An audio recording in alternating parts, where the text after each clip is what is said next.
তীব্র গরমের মধ্যেই বগুড়ায় ধান কাটা মাড়াইয়ে ব্যস্ত বোরো চাষিরা। ইতিমধ্যেই কাটার উপযোগী হয়েছে ৭০% ধান। কালবৈশাখী ঝড় কিংবা ভারী বর্ষণের আগেই পাকা ধান ঘরে তুলতে পারলে স্বস্তি আসবে তাদের মনে।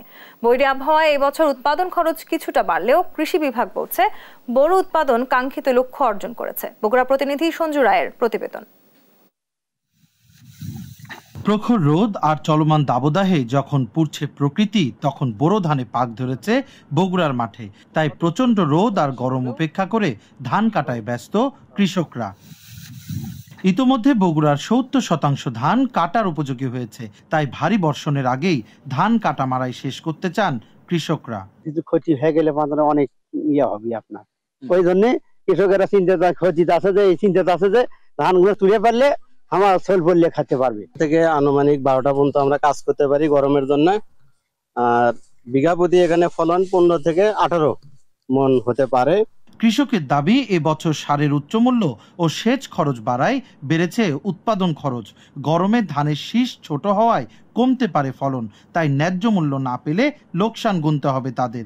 এর আগে কালবৈশাখী ঝড় কিংবা ভারী বর্ষণের আশঙ্কাও করছেন তারা। ধান জমি রাখা, এখন ঝড় বৃষ্টির সময় কালবৈশাখী একটু আগে ভাগে ঘরে তুলেই ভালো মনে হয়। রোদ আছে, উৎপাদন খরচ বেশি, সারের দাম বেশি, ওষুধের দাম বেশি, এগুলো খরচ বেশি, হালের দাম বেশি, নইলে বাজারে আবহাওয়া কিচ্ছু বলা যাবে না। কৃষি বিভাগ জানিয়েছে, এবছর বগুড়ায় ১,৮৭,১৫০ হেক্টর জমিতে বোরো আবাদের লক্ষ্যমাত্রা ছিল। বৈরী আবহাওয়া থাকলেও প্রতি বিঘায় ফলন হয়েছে ২২ থেকে ২৫ মন। আর এখন পর্যন্ত ধান কাটা মারাই হয়েছে মাত্র ৬%।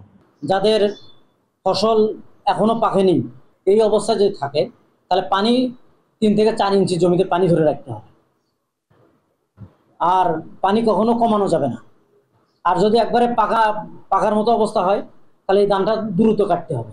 এবছর ৩,৫০০ টাকা থেকে ৪,০০০ টাকায় প্রতি বিঘা ধান কাটছে শ্রমিকরা, যা দিন হিসেবে পড়ে ৮০০ থেকে ১,০০০ টাকা। গ্রীষ্মের তাপদাহকে সঙ্গী করে এবছর বোরো আবাদ করেছে প্রান্তিক কৃষকেরা। বৈশাখী ঝড় কিংবা ভারী বর্ষণের আগে তাই তো স্বপ্নের এই ফসলগুলো ঘরে তোলায় ব্যস্ত সময় পার করছে কৃষকরা। তবে এবছর উৎপাদন খরচ এবং শ্রমিকের মজুরি বাড়ায় ধানের ন্যায্য মূল্য নিশ্চিতের দাবি তাদের। সঞ্জু রায়, দেশ টিভি, বগুড়া।